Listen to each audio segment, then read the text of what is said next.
Hey guys, Kaden here, and I am back with a new tutorial. And as you can see, I have my new palette. It's my Ray Ray. She did a collaboration with BH Cosmetics, and I am so happy to be using one of her palettes. So just gonna show you how the palette looks. It is a trifold. It comes with 15 shadows, 3 contours, and 3 highlights. So in all, you get 21 shades, and that is for $22.50.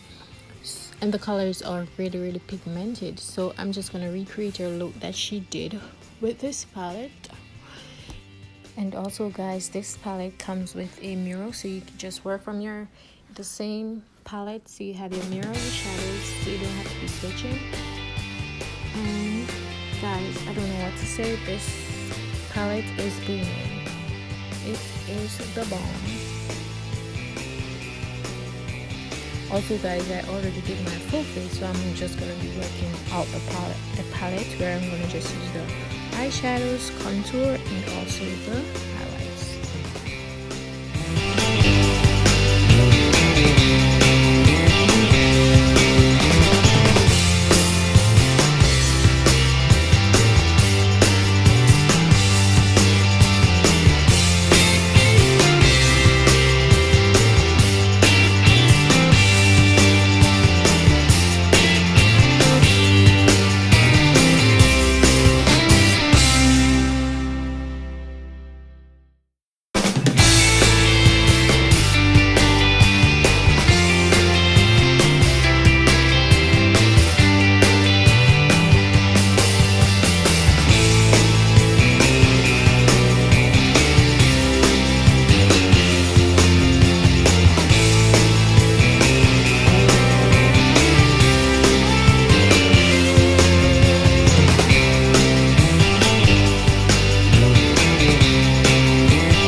here you go, guys. This is the final look. I hope you enjoyed it. Don't forget to go ahead, give this video a thumbs up, leave your comments, and also if you're new, please just go ahead and subscribe. Thank you.